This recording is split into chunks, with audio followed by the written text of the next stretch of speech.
You are now listening to WSN, the Wolf Sports Network.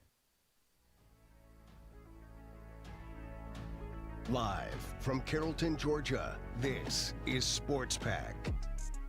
Home of the hottest takes. I'm going to disagree with you right there because the Dallas Cowboys are actually going to have less wins this year than the team that I'm about to talk about. And the team that I'm about to talk about are the Atlanta Falcons. The hottest debates. He's the all-time leading scorer, a four-time MVP. LeBron James is the greatest basketball player ever, not MJ. Yeah, greatest losing in the finals, maybe. And some of the top interviews in sports radio.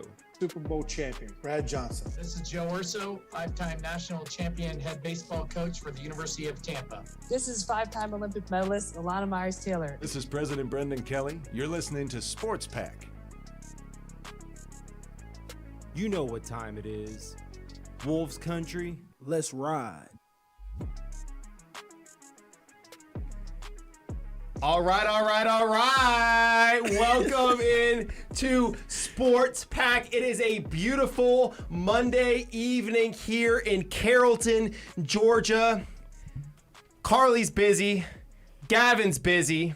We had to elicit some help. Please welcome, for the first time ever on air, our man Ryan A. Witt stepping up. Yeah.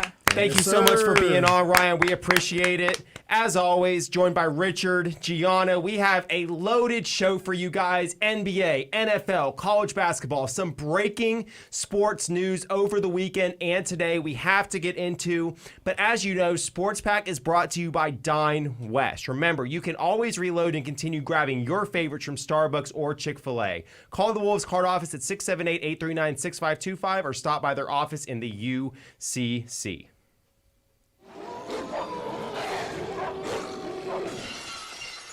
West Georgia dials up a 29-yard score on 4th and 6. D1, baby. Go Wolves. I have never been more excited for a game at the Coliseum in my time here as a student. Tomorrow night, your West Georgia Wolves, as the #1 seed in the GSC tournament, host the Union Bulldogs for a chance to go to the Final Four of the GSC and a chance to, in Birmingham, Alabama, win the conference, avenge last year's championship loss, and book their ticket as a very high seed to Division II March Madness. Students get in free. Just bring your student ID. You get a free t-shirt. It's going to be a packed out house, an incredible atmosphere. If you're not a student, it's only $10 a ticket. I am pleading. I am begging. If you're a fan, if you live in the Metro Atlanta area, yes, Carrollton is Metro Atlanta. Don't do this every time. Don't do this every time. But if you're out there, if you love basketball, you could be in Carroll County, Douglas County, any county in Georgia. Show up and show out at the Coliseum tomorrow night, the best college basketball atmosphere in the state of Georgia. You are not going to want to miss this electric atmosphere. Richard, what are you expecting and how excited are you for Super Tuesday? I mean, I'm extremely excited. I feel like we've been looking forward to this all season once we really realized this team had big-time potential. And what I'm hearing a lot around campus, though, a lot of people are kind of nervous, especially because it's a big game. It's definitely the biggest game of the year so far. And because this past Saturday, we just slipped up with a 5-point loss to Delta State at Delta State with a score of 83-78. But I'm just kind of brushing it off. That loss just is what it is because this team was in look-ahead mode. Now, it's not good to be in look-ahead mode, looking on to the bigger things in front of you and looking on to the bigger things and not focusing on what's in front of you. But this is what they were looking ahead to. So now this loss, Coach Moore's going to really get behind and be like, look, we can't play around like that. We can't sit there and play with our food. We got to finish the job. We're not done yet. This isn't even the NCAA tournament. This is the GSC. And it's the first round. You cannot overlook any of these guys in front of you. So I feel like that loss might help even more, really light a fire. And I'm expecting them to come out and dominate tomorrow night. I think it's going to be a great game, great atmosphere, biggest game of the year, and officially our last home game in Division II. Yeah, it should definitely be a really good game. I mean, every time we've played Union this season, we've beat them. They've been not really an easy team to beat, but a for sure win sometimes. So I'm not really that concerned. I'm excited to go to the game. Like you said, Richard, it should be a great atmosphere. Hopefully everyone comes out and shows some support. In our most recent win over Union, it was 93-79, and that was at Union. So imagine how much better it will be here at home at the Coliseum. I cannot wait.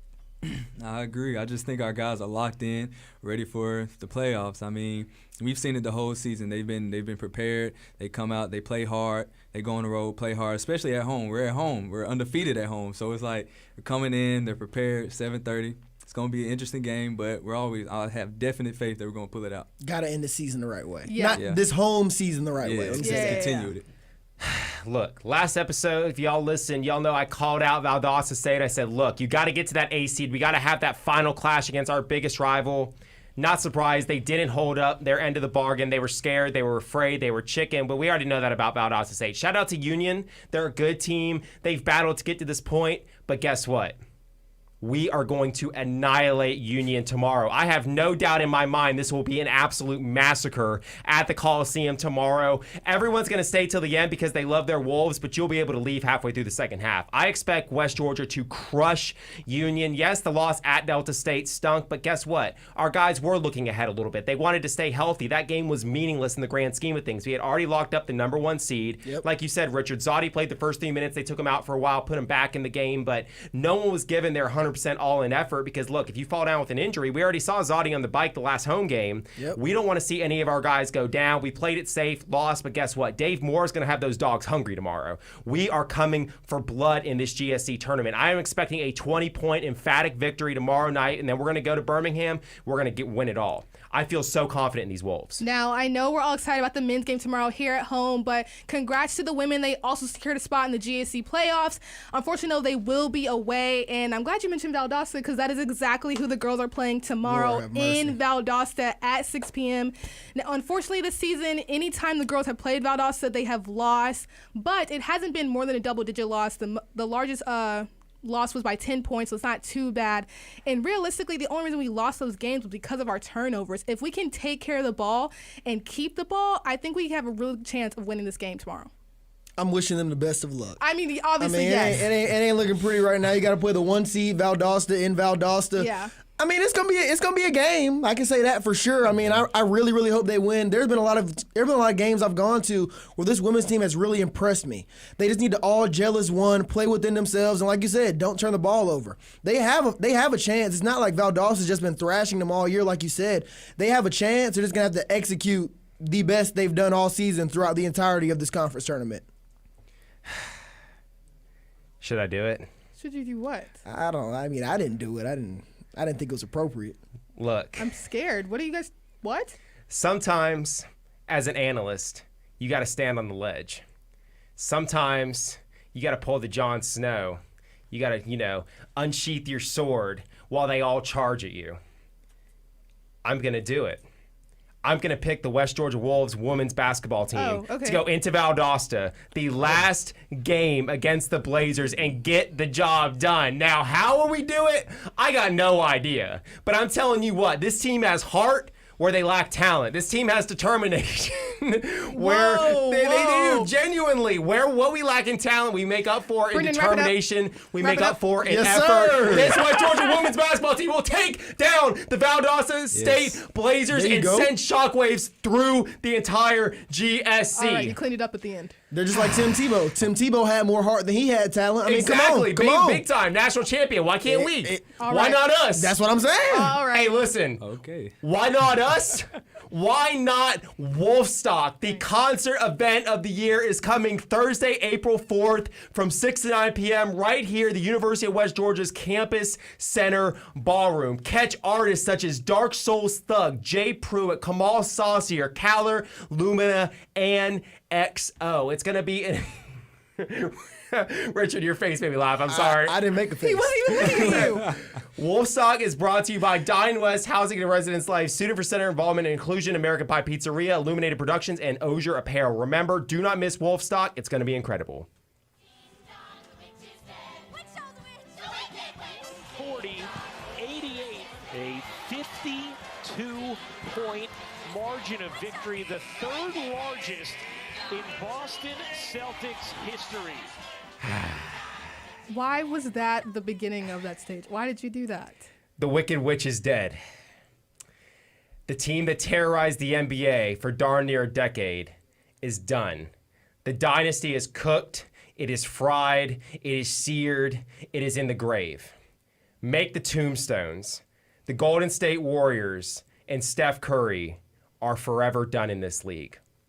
The Golden State Warriors with Steph Curry will not win another playoff series as presently constructed. Going into Boston yesterday, losing 140-88, Curry had 4 points. The team went out there and put up an absolute stinker. It was one of the most embarrassing games I've ever seen. They were down at halftime 80-38.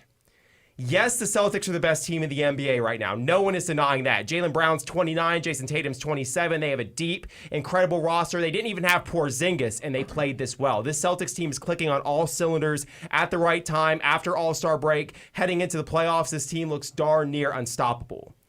But I chose to play that little stager, and I chose to, put the onus on the Golden State Warriors because I heard a lot of people call me crazy. I told you guys months ago, this Warriors team will never be what it used to be. They should have blown it up. They should have traded Steph Curry to a contending destination. They should have gotten rid of all their pieces and started fresh, started anew.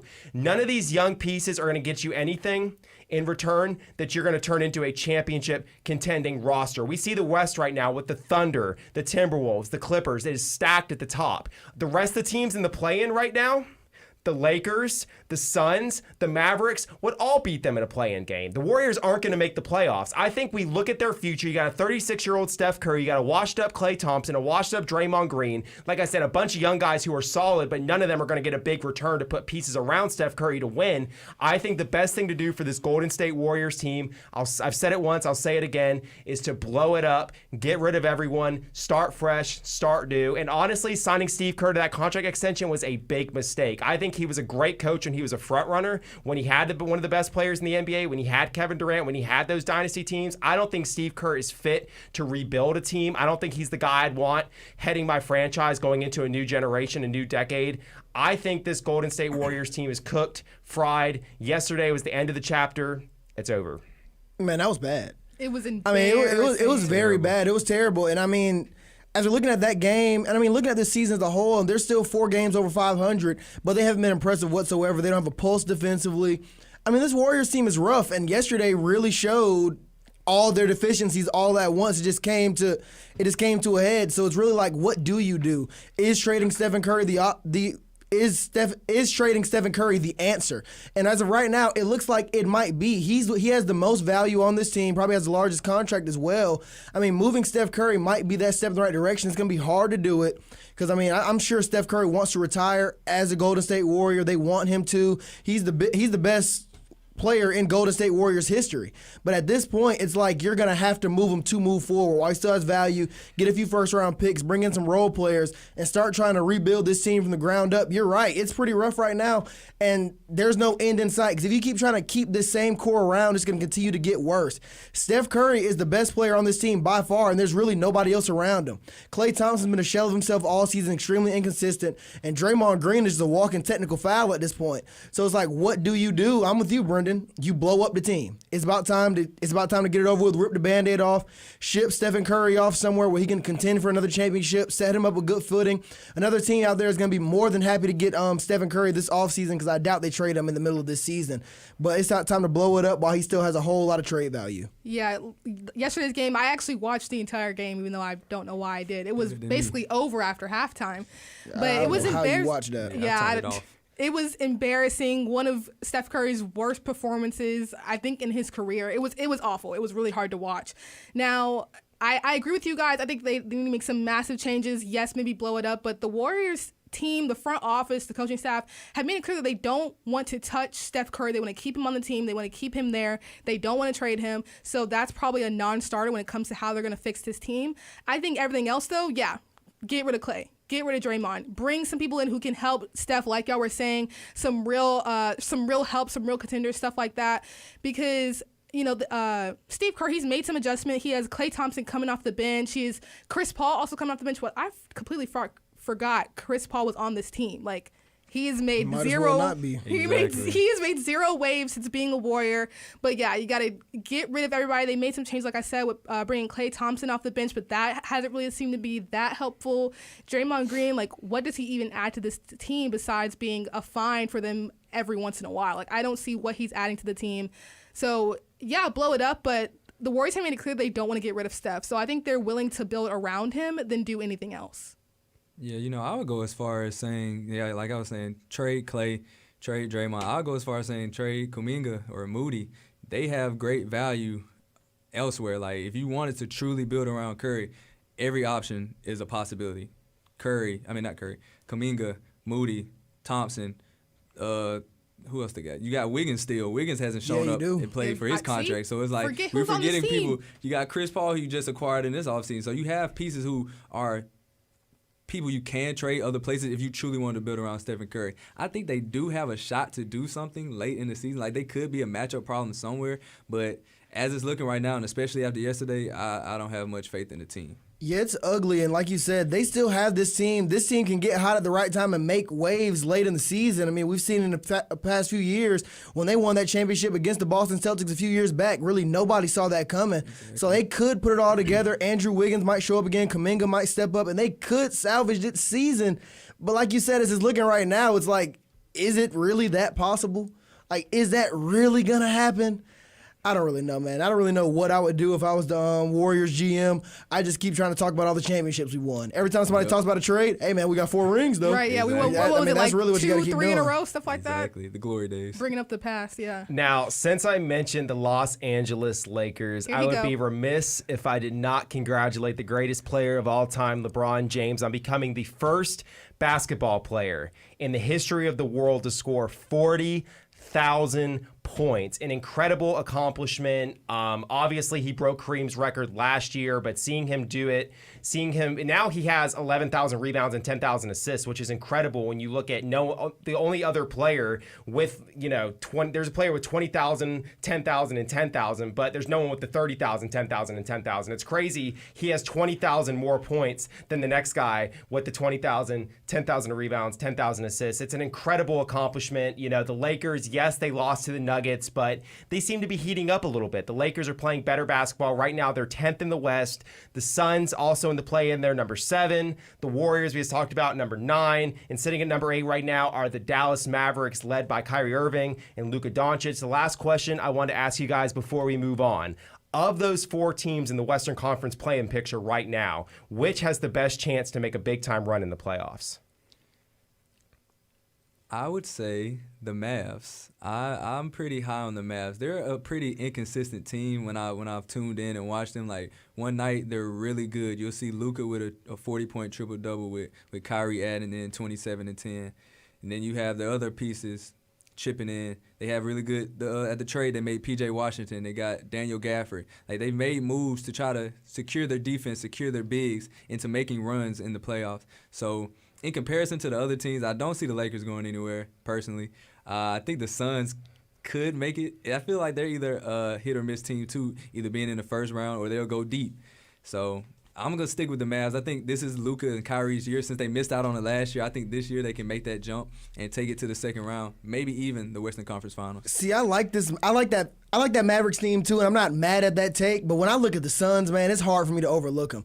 That team is so talented. You still have Kevin Durant playing at the top of his game. You still have Devin Booker. Bradley Beal puts it all together when he wants to. I mean, I feel like if this team gels at the right time, they could really make one of those magical runs, kind of like the run that the Lakers made last year coming out the play-in tournament. I think the Suns are the most dangerous team at the bottom of the West right now. I gotta agree with Ryan here. In all the games that I've seen the Mavs play, they've just been really impressive to me. Unlike the Suns, where they, at least for the games I've watched, it's been like a little bit of hit or miss. So I gotta go with the Mavs. I think 3 of these 4 teams, the only exception being the Warriors, obviously, could win a first-round playoff series because we look at the top 2 teams in the West, the Timberwolves and the Thunder, both great teams, but both very young and very inexperienced. I think the Lakers, the Suns, and the Mavericks could all win. However, I would lean Suns right now, looking at what Devin Booker and Kevin Durant did in last year's playoffs. I think if the Thunder have to play the Suns in the first round, that is big-time trouble for a great OKC team, but an incredibly young OKC team. Give me the Phoenix Suns. Now, Ryan over here, he told me a story earlier. His first time ever visiting the University of West Georgia, he ate at Jefferson's. Uh-oh. And today, He is a student at the University of West Georgia. Coincidence? I think not, America. Jefferson's brings students to the University of West Georgia because Jefferson's in Carrollton's boneless wings are served up hot and fresh daily with 20 different sauce options. Run, don't walk to Jefferson's to get yours. Located at 342 Maple Street. Visit their website at jeffersons.com or follow them on Instagram at Jeffersons_Carrollton. Now, got to get to a quick break, but when we come back, it's NFL time, baby. You're listening to Wolf Sports Network. Hey guys, this is Bobby Butler, and you're listening to Sports Pack only on the Wolf Sports.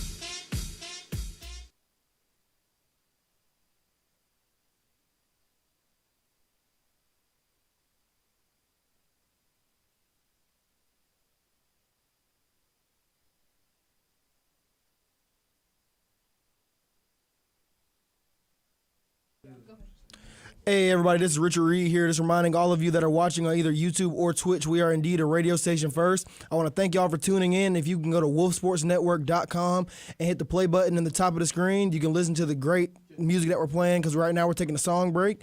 So once the song break's over, you can either stick to the radio stream or hop on back over to YouTube or Twitch to catch the rest of the show. Stay patient and send the link out if you haven't already. We'll be back soon.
Available on Spotify, Apple, and more. College students who binge drank at least 3 times per week were roughly 6 times more likely to perform poorly on a test or project as a result of drinking. That is why Printers Ale has joined Wolf Radio and Wolf Sports Network's Drink Responsibly campaign to remind students drinking should be done responsibly and in an environment that discourages overindulging. Faculty won't take your hangovers as excuses. In the NFL, only one thing matters: chasing a dynasty. The Denver Broncos have officially cut quarterback Russell Wilson just 2 years after trading for the borderline Hall of Fame quarterback. I almost said Hall of Fame, but I feel like he's right on the cusp right now. It's debatable. It's a debate. I mean, he has one of the highest passer ratings of all time, a Super Bowl champion, a perennial Pro Bowler, overall great quarterback. Obviously, his play dipped off a little bit in Denver, but last year, 26 touchdowns, 8 picks. By all accounts, had a great statistical year, but there's obviously the drama where Denver wanted to cut him if he didn't want to change his contract, if he got injured or not.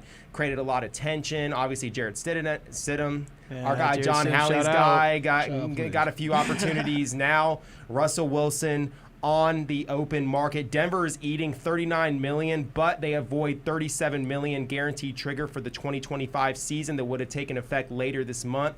Overall, saved a bunch of money cutting him when they did, but they're taking on an $85 million total in dead salary cap over the next 2 years by getting rid of Russell Wilson.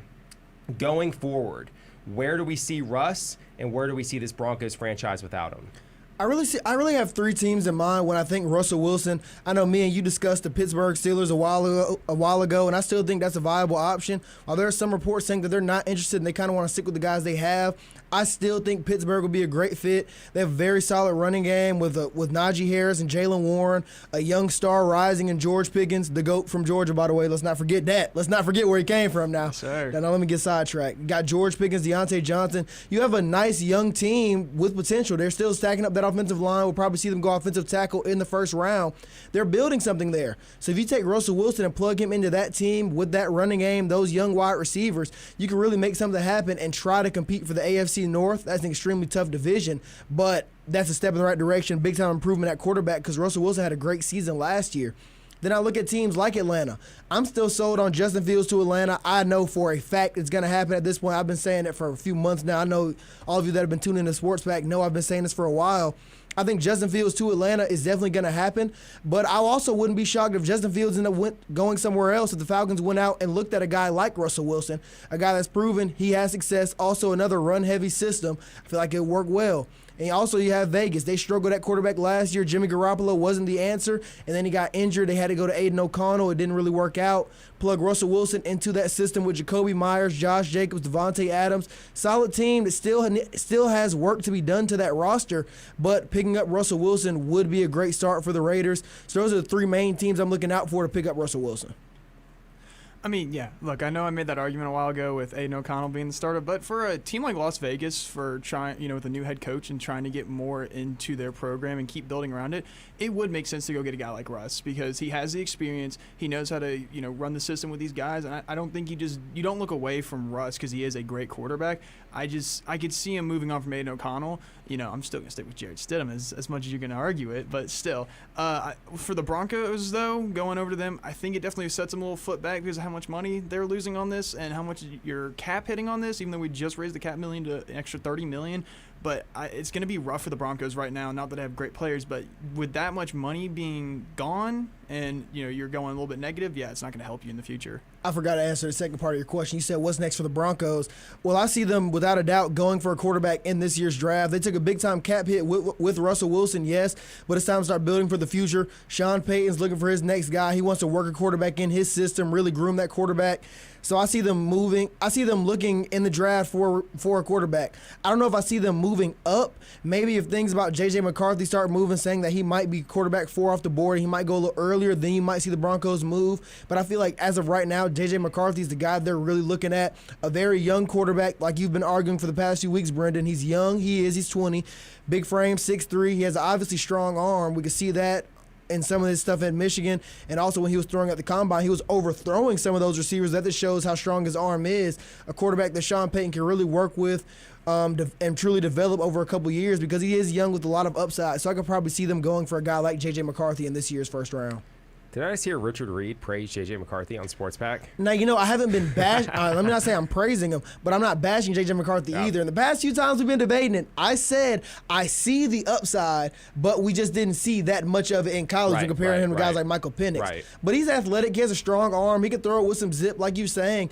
He has the potential to become a very solid quarterback in the NFL. It's just will he? So I feel like the Broncos think they have the right coaching staff, the right system to really turn him into a franchise quarterback. Here's the problem the Broncos face, right? They don't have a second-round pick this year. They picked number 12 overall. I'm about to drop my new mock draft tomorrow morning. They're getting Byron, a little sneak preview. They'll be getting Byron Murphy in my latest mock draft out of Texas, interior defensive line. That Broncos run defense was abysmal last year. I think they need to step up their trench game big time, especially on the defensive side of the ball. I think it'll either be corner or defensive tackle if they don't end up getting a quarterback. I think he might be the best player available, Byron Murphy that is, at number 12. They'll probably go trenches. However, right now I got J.J. McCarthy going to the Raiders. I think the Raiders trade up, number 7, grab him from the Titans, right?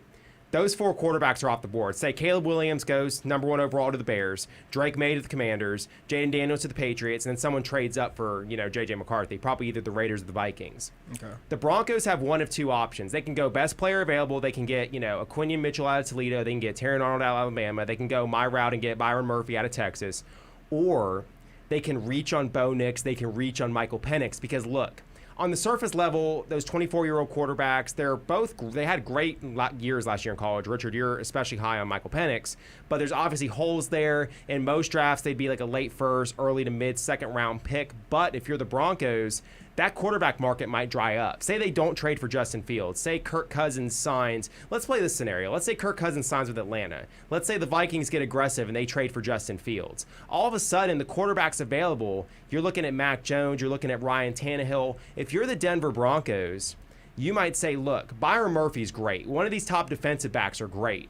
But if we can get a quarterback on a cheap contract for 4 to 5 years and that quarterback ends up being really good, like look at Bo Nix. He fits the profile of what they look for in quarterbacks. I think if you're Sean Payton, you're looking at Bo Nix. That guy fits the mold in the offense that you want to run. It could end up being really successful. So while I think the Broncos would be reaching on a quarterback like Bo Nix at number 12, it has to be something they're considering given the fact that they might not have another option at quarterback. They might have to run it back with your boy. Jarrett Stidham. Well, don't get me wrong. I mean, he's not the worst quarterback, but he's not a starting quarterback in this league. There's no way that would go well. You'd win 4 or 5 games. You'd be right back at the top of the draft. And next year's draft class, as far as quarterbacks are concerned, is much weaker than this year's. So honestly, Bo Nix or Michael Penix, they might have been a top 10 pick next year because looking at next year's draft class, I mean, no offense to Quinn Ewers or your guy Carson Beck or Jalen Milroe, but they're not at the level of the quarterbacks this is a historic draft class. It is a historic draft class for quarterbacks, for corners, for Wide offensive linemen, for receivers, receivers. It's tackle. incredible, man. Running back even. Exactly, and it's funny because now running backs don't have that value, but a lot, especially Florida State's running back. In rounds 2 through 6 in this year's draft, we're going to see running backs flying off the board left and right. This running back class is ridiculously deep. Like you said, Trey Benson from Florida State. We've got Will Shipley from Clemson. Both the Georgia backs, Dejon Edwards and Kendall Milton. I mean, what's his name from Texas that had 1,000 yards rushing this year?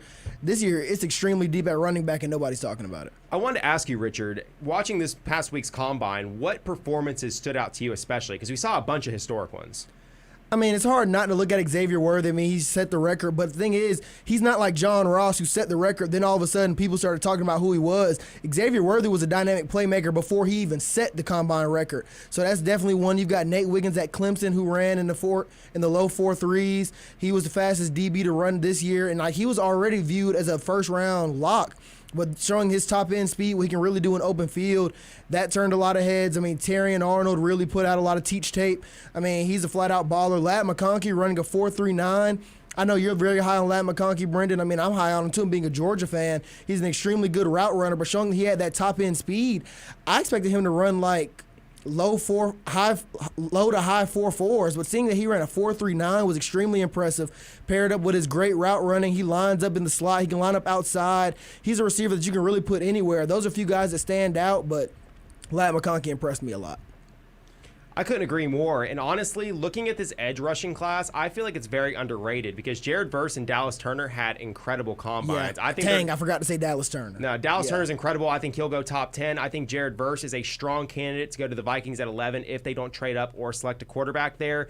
This combine was incredibly eye-opening, though. I feel like as a Steelers fan, we're picking at number 20. We're going to have the pick of the litter because Amarius Mims might be there, J.C. Latham, both incredible right tackles. Quinion Mitchell might be there, Terry and Arnold, incredible DB. All those offensive tackles proved that they're extremely athletic. Yep, and in the Washington, Troy Fatanu, he looked absolutely amazing. So many incredible linemen. God, as a draft nerd, this year is so exciting. We're going to be live during the draft on the Wolf Sports Network NFL Draft Show. And, of course, I'm going to tell our incredible fans, our valued listener, to tune in to Wolf Sports Network for the NFL Draft. But guess what? you can be at Jefferson's in Carrollton with an incredible plate of wings, a delicious soft drink, watching the draft on the TV, and having Wolf Sports Network playing in your AirPod. I'm telling you right now, that is the best way to consume this upcoming NFL draft, because Jefferson's in Carrollton has 20 flat screen TVs, a full bar with 16 draft beers, please drink responsibly, a covered porch, and an outdoor area for cornhole. So say you want to watch a little bit of the draft, you're hanging out with the buddies, you're getting a little cornhole in. It's going to be an incredible night for football and an incredible night for Jefferson's. Make sure you swing by at 342 Maple Street, visit their website at jeffersons.com, and follow them on Instagram at jeffersons_Carrollton. It may not be March, but the madness has already begun.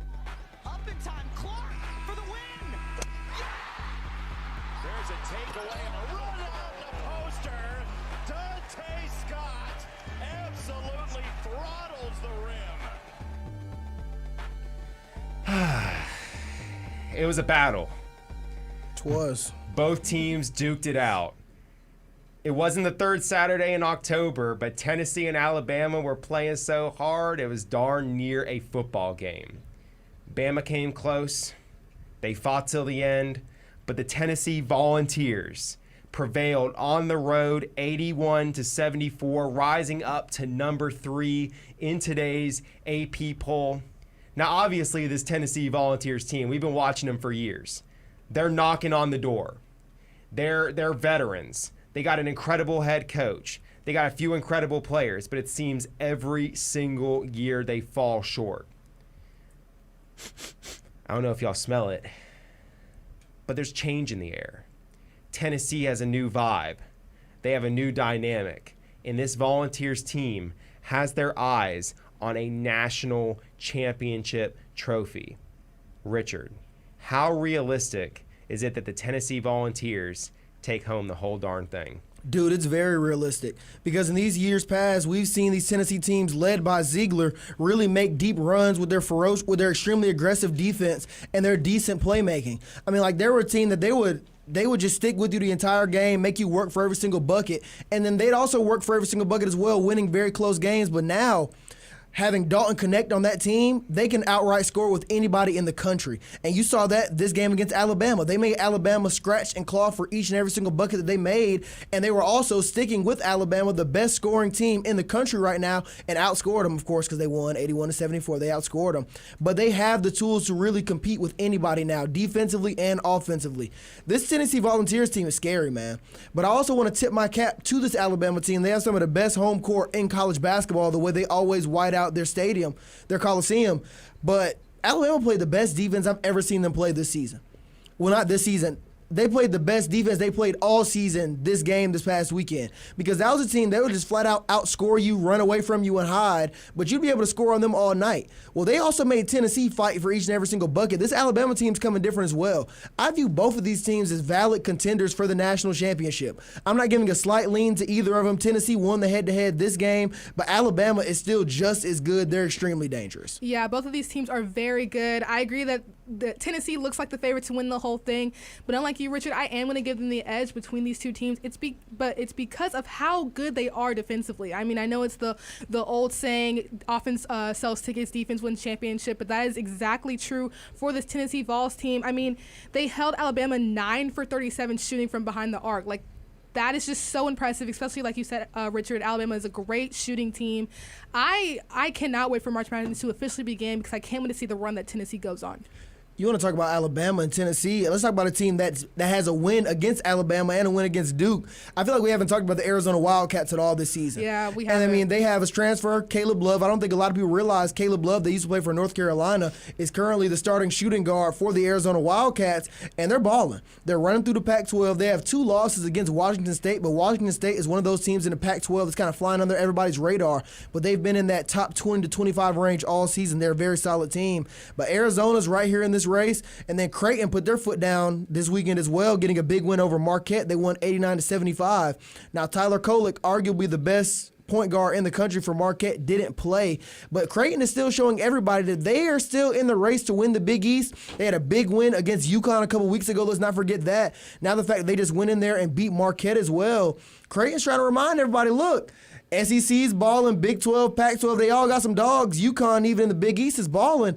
But these Creighton Blue Jays, they're here to play, and they're really competing for a national title. They've come close the past few years, making a couple Sweet 16s, but if there's going to be a year, this might be it. I'm really glad you mentioned the Arizona Wildcats because you're right. They have been very good this season. In the past 3 weeks, they've had some of their most efficient performances to give them all these wins. They've been really fun to watch. They've been a really good team this season. And you're right, Creighton is not letting people forget about them. We mentioned the Creighton-Marquette game on Thursday's show. We all said it was a game to look out for, and Creighton showed us what they were all about. Man, this year might be the deepest March Madness field we've seen in decades. I swear to God, it's almost impossible to pick a national champion because, I mean, right now I think Houston's the best team in the country, but Purdue is due. That rhymed. Didn't mean for it to rhyme, but it did. It happened. Yeah. Purdue is due. Connecticut, reigning national champions, incredible. We know what they bring. Arizona, as you said, Richard, flying under the radar. The SEC is loaded. Tennessee, Auburn, Alabama can all make a run. Duke has been incredible. Duke has turned their season around. They looked amazing against Virginia, a huge win this past Saturday. I'm looking at them as somewhat carrying the ACC, and I do want to shout out Caleb Love, because you're absolutely right. Coming out of North Carolina, I don't know if y'all remember this, but he really struggled his last year as a Tar Heel. He did. That year after the national championship run, they were terrible. They came in ranked number 1. It was a disaster. He was terrible. He ends up transferring, and he's averaging darn near 20 points per game on incredibly efficient splits. I think it's like 44%, 38%. Like, he is shooting lights out from the three. He just revived his career with that transfer. He did, and he's looking like an NBA prospect now. Genuinely an incredible player. It's awesome to see. I'm really glad you mentioned Duke because I am a Duke fan, and although we haven't been playing to the caliber we have been in seasons past, I've been actually really impressed with this team this season. Yeah, that team's all right. Yeah.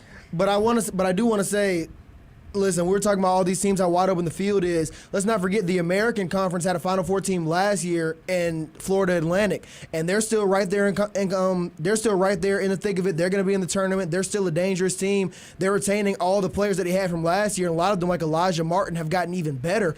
But then you've got USF, the University of South Florida, also in the American Conference. They just went in and beat FAU in a very close game, and as of right now, they're the 1 seed. They're ranked number 24 in the country. They're an extremely good team, very deep, seasoned, and they can shoot lights out. Before we move on, I want to say one thing. Super Tuesday, we talk about UWG. We got a big game in here, but there's also a huge game in the Big Ten.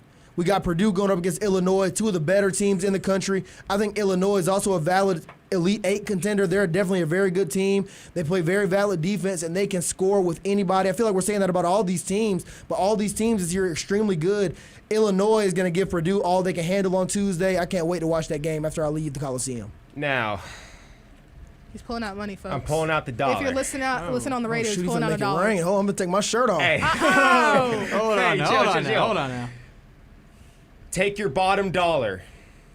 Slap it on the table. I don't carry cash. You're betting on one team to win the national championship game right now, today. Who is it and why? Richard, go. Quickly. If I'm betting on one team to win a national championship betting on one right team, now, you're slamming the dollar down. You're saying, this is my team to win the national championship. Who is it? Safest pick's got to be UConn. They're doing the same exact thing they did last year, dominating defensively, and they can score with anybody on offense. They're getting healthier and healthier each and every single game. UConn's still my betting favorite. Just UConn. That's all I got to say. Tennessee, but UConn is a close second. I can't count on Tennessee. I'm going Houston, number 1 in KenPom, number 1 defense in the country. Defense wins championships. Houston is due. Give me Houston. In a recent survey, almost 53% of full-time college students ages 18 to 22 drank alcohol in the past month. That is why Printers Ale has joined Wolf Radio and Wolf Sports Network's Drink Responsibly campaign to remind you there is no drinking under the age of 21. Never drink and drive, even if it's just one beer. And add food and water when you drink so you don't end up texting your ex. That means know your limits. Now, a quick break. And when we come back, some breaking sports news. You're listening to Wolf Sports Network. Hey, this is 5-time Olympic medalist Alana Myers-Taylor, and you're listening to Sports Pack, only on the Wolf Sports Network.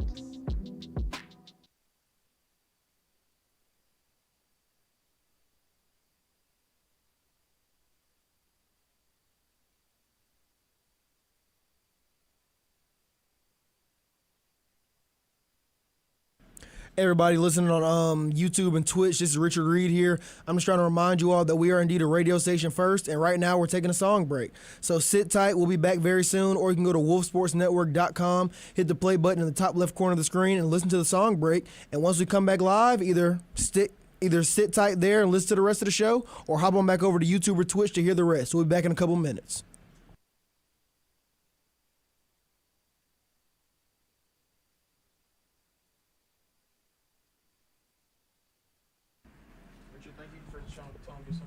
Look, chat, I just wanted to point out what one Roderick Reed said in the YouTube chat. Russell Wilson can back up Tua in Miami. Okay. Now, look, it's not bad. I'm a Tua guy. I love Tua, but we all know the injury history. We all know the inconsistencies. If Russell Wilson isn't married to the idea of being a starter next year, he signs a cheap deal in Miami. You got a little quarterback competition there, and I would hate to do that to Tua, but if you put Russell Wilson in that situation with those weapons, what's Russell Wilson better at than anything else in his game? Deep ball. Throwing that deep ball, and look at their weapons. Oh my God, Richard. We got Tyreek Hill. We got Jalen Waddle. What if you draft Xavier Worthy with the 21st overall pick? Okay, now you're just beating a dead horse drafting the same receiver over and over again. I'm just saying he's 6'1". He's got some size. I say if you go out and get a receiver, go get a Keon Coleman or a Brian Thomas. Mix it up a little bit. Hey. Yeah. Brian Thomas may be special, but man, oh man, oh man, oh man. Imagine that three-headed demon at the receiver position, all that speed, bring in Russell Wilson to compete with Tua, because I love Tua, but at the end of the day, man, we're going to have to see something late in the year. We're going to have to see something against great competition, against the Buffaloes of the world, against the Kansas Cities of the world. They look great when they're playing, the Giants in Week 7 and putting up 50 points. But at the end of the day, if you're not getting it done against big competition, maybe it's time to bring in a Super Bowl champion who can compete. And if he doesn't win the starting job, he can push Tua to be even better. Yeah, I can see it, but I also can't see him being a backup. Sorry about that, Uncle Rod. I don't think he's going to Miami, man. Stay tuned.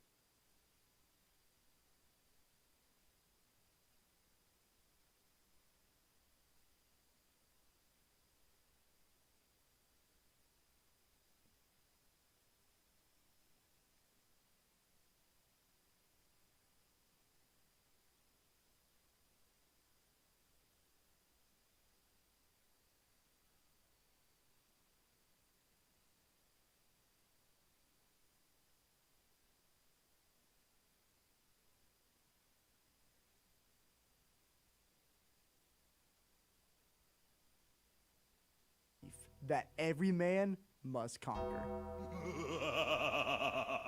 Deny. You know the 49ers are more equipped for a Super Bowl You run. know they're not. Anger. Joel B. Lilly dominates Luke it. can do let it all. Me talk. Depression. We can't rebound. We can't play defense. I am done watching the Hawks this year. Here on Twin Picks, we tackle all the emotions. So tune in to Sports Out of Pocket every Wednesday at 5 on Wolf Sports Network. Ladies, gentlemen, boys, and girls, are you ready for the concert event, not of the month, not of the year, but of the life? That's right, Wolfstock 2024 is coming to the Campus Center Ballroom Thursday, April 4th from 6 to 9 p.m. There's going to be live music, there's going to be food, there's going to be games, and there's going to be fun. Do not miss out on performances by Dark Souls Thug, Jay Pruitt, Kamal Saucier, Caller, Lumina, and XO. Again, Wolfstock 2024 coming to Carrollton, Georgia. It's going to be an incredible event. It's fun for all ages, fun for the family. Bring them out and enjoy Wolfstock. Wolfstock 2024 is brought to you by Dine West, Housing and Residence Life, Center for Student Involvement and Inclusion, American Pie Pizzeria, Illuminated Productions, and Ozier Apparel. The Dodgers introducing Shohei Ohtani after signing him to a record-breaking contract. Nick Saban is retiring. Breaking news on Sports Pack. Well, the first thing that we have to address on the breaking news segment is the retirement of one Jason Kelce, one of the greatest centers in the history of the NFL, officially called it quits today. We heard the rumors about a month ago that he was going to step away. At first, he danced around it, said he was undecided, not sure yet, but today it became official. He had a press conference. Travis was there, Donna, the entire family. He got emotional multiple times. Really just a legend. I mean, 7-time Pro Bowler, 6-time first-team All-Pro, a Super Bowl champion, won one of the most epic Super Bowls of all time, taking down Tom Brady with Nick Foles. I mean, what a legend. He has a very successful podcast. He's become, very popular in the NFL zeitgeist. I mean, we saw him during the Chiefs and Bills game without the shirt, became, kind of a cultural phenomenon there for a little bit. Big shout out to Jason Kelce. Where do we think he ranks all-time among not only centers, but linemen in the NFL? I don't know that many centers. I'm gonna be honest with you. Right, but I know he's really good. He'll probably be a Hall of Famer. He was a great center. I don't know that many centers off the top of my mind. I'm not even sitting here to lie to you. Right. But I do know one thing: him leaving means the Eagles are in very deep doo-doo right now, man. It's pretty rough right now. They're struggling in the secondary. They've got a lot of turmoil at receiver. Will A.J. Brown still be here? Will he move on? The offensive line has been their strength. And now Jason Kelce's out. Lane Johnson's getting old. They've got things going on all over the place. How long will Jordan Mailata be here? So they got to start looking at offensive linemen. Guys like Powers coming out of Oregon in this draft class. You still got to look at corner because their secondary, I said it was in trouble. Their secondary is terrible. They have to fix that secondary. I don't know where to start, but things have to change. They got a lot of coaching staff changes to make. Their offensive coordinators were also terrible this year. They got to find the right guy, get the right route tree for these receivers because it was either a go route, a comeback route, or an A.J. Brown slant. And people figured it out. It didn't take a genius to figure it out. And if they weren't doing that, they were doing a tush push from 15 yards out. I mean, the Eagles have a lot to figure out, and now they got to add the O-line to that list. Yeah, they're in trouble. But to answer your question about where he ranks, just a little fact about him. Since the 1970 merger in the NFL, he is the only center who has won a Super Bowl and earned first-team All-Pro honors 6 times. So. I guess that ranks him very high. Let's call him the GOAT then. Yeah, right. GOAT of centers, I guess. Yeah, he's the GOAT. But yeah, the Eagles are definitely in trouble without him. They were, like you said, Richard, they've already had problems before the season ended, before he said he was going to retire. So they got to make some major changes. It will be weird not seeing him out there with the Eagles in an Eagles uniform, but he has played with the Eagles for all 13 seasons of his career. He's a great guy, a great football player, and I know people will miss him on the field. Now, being a Steelers fan, I am more of a Mike Webster guy. Also got to shout out Jim Otto, old Raiders center, was 10-time first-team All-Pro. But in terms of modern centers, modern interior offensive linemen, Jason Kelce is one of, if not the greatest of all time. He had an incredible career. And as you alluded to, Richard, this Eagles team has a lot to figure out going forward with the tush push, with a lot of Jalen Hurts' game, because that offense, truly the leader was Jason Kelce. He was the heart and soul of not only that offense, but that entire team. It's going to be interesting to see how they go forward, because remember, Nick Sirianni had a really poor end to last year. There were some speculating he might be out. They gave him another chance. Obviously, he's already been to the Super Bowl, a very young coach. But with all this turnover in Philadelphia, it's a very important offseason and draft for this team with a lot of uncertainty moving forward. Now, next up, one of the greatest women's basketball players of all time, etched herself in history forever, surpassing Pistol Pete Maravich's career record of 3,667 points, which was formerly the most points scored in men's or women's Division I basketball history. Caitlin Clark only needed 17 points in her final regular season game to pass that, and she blew it away. She became the all-time leading scorer. It was an incredible atmosphere. I mean, Travis Scott was at the game. Jake from State Farm was at the game. It was a big-time cultural moment. I mean, looking at what Caitlin Clark has accomplished, not only for the Iowa Hawkeyes, but for women's basketball as a whole, she has motion that no one in the history of women's basketball has ever had, in my opinion. Now, arguably, there's been incredible players, right? I mean, you have your Brittany Griner. When she was at Baylor, she was big time. You have Elena Delle Donne. I mean, she was incredible. She did some things in the WNBA. You had other girls like Kelsey Plum, great player. Who was the girl from UConn? Breanna Stewart. Breanna Stewart, exactly. You had other incredible players. But what Caitlin Clark brings to the game is excitement, is someone who can drop 45 on any given night. She is an absolute beast. She is a stud, and she is changing the way that we look at and consume women's basketball. Richard, what do you think her ceiling is as a player and as an icon in this sport? Dude, Caitlin Clark's the greatest college basketball player of all time. I mean, there's no debate. I'm not saying women's college basketball. I'm saying the greatest college basketball player of all time. Period. Not only from her gameplay, her style of play, the way she can go out and score. She's also a good playmaker, but also what she's doing to the game. She's reinventing it. She's bringing an actual audience to women's college basketball and to women's sports in general, especially women's basketball, though. She's doing it. You've got celebrities courtside. You got Jake from State Farm out there. I only see him on that crazy Twitter ad where he popped the little confetti can. That's all I normally see him doing, but he's at the game. Travis Scott is at the games. Caitlin Clark is leading the charge. Her, Angel Reese, the entire South Carolina women's basketball franchise as a whole, they're really changing women's sports. And when she gets into the WNBA, I'm looking for her to bring that exact same hype with her. If she can carry on this style of play, and I think she will, her kind of, the way she plays the game, it translates, and it's going to translate. I'm hoping that she can really bring those kind of eyes, this kind of excitement to the WNBA the same way she's done it with women's college basketball. She could reinvent the sport as a whole, because now people are already kind of into women's college basketball. I used to watch the women's tournament every year, but now people are paying attention to the regular season. People are really diving into their teams, picking teams, rolling with players. I mean, it's just surging. Now you got Juju Watkins at USC. The game is spiking at the right time, largely due to Caitlin Clark, but also due to Angel Reese and Dawn Staley, a lot of these other figures. So I'm hoping she can go to the WNBA, have a lot of success just like she's having now, and really bring that league to prominence as well. Yeah, she's absolutely killing right now. I mean, Brittany, you mentioned she only needed 18 or 17 points to beat the record. She did that in the first half, y'all. Like, that is just so impressive. To score that many points and to break that record in such a short time in the game, it's so impressive. And because of what she's doing for the game, I mean, we've all said it so far, like, she's bringing in people, she's bringing in eyes. It's exactly what women's sports need in general, not just women's college basketball, but women's sports as a whole. And now that people are watching, people finally see what girls have been doing for all time since we've been playing sports. We can compete. We are entertaining. Like, watching us play is as entertaining as watching men, and sometimes even more. Girls are scrappy when it comes to playing basketball, all right? We fight hard, and Caitlin Clark is finally giving the game the eyes that it deserves. Look, Caitlin Clark is, I'm not going to say the most impactful women's athlete of our lifetime, because you look at Serena, you look at Simone Biles, there's a lot of them. But I think you look at what Caitlin Clark is doing for a universal game, what she is doing for a team sport. It puts her on a level that I won't say is above some of those legends, but it differentiates her somewhat, because Serena Williams, as great as she is, Simone Biles, as great as she is, I mean, they play tennis, and Simone is a gymnast.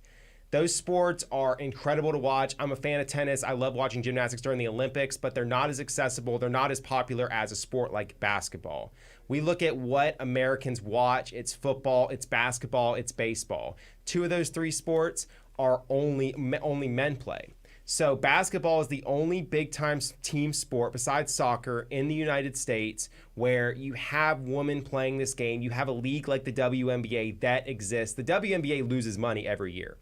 The NBA funds it. Sure, the NBA loses money every year. They do from the WNBA, but guess what? How can that change? People going to games, people watching the games. We see this Iowa women's basketball team command some of the highest ticket prices in the country for any sporting event. That is because of Caitlin Clark. Her impact on the WNBA will be the biggest impact a women's athlete has ever made on a single organization. I think when she's obviously declared for the draft, she's going to go this upcoming season. That's going to be the most watched WNBA draft of all time. Her first game will likely be the most watched WNBA game of all time. And I foresee this league growing exponentially. I think her influence, I think her level of play, I think the character she possesses, she's really the total package. She's amazing to watch, and it's just great seeing women's basketball being put on this level because of her. And she talked junk, too. It just makes it more fun to watch. Oh, absolutely. I mean, I like it. She got an edge to her. It's not like she shooting logo threes and shaking people's hands. She talking junk. I love it. Yeah, walking triple-double. Make sure y'all follow Dine West on Instagram at UWGDine_West to keep up on dining hall hours and retail hours. Never get caught caught missing good food or closings when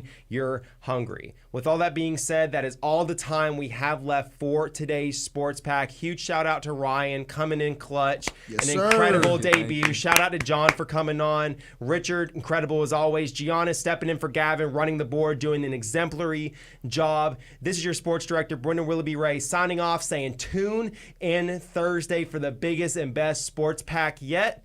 You'll be entertained. Tune in. This is Wolf Sports Network. You are now listening.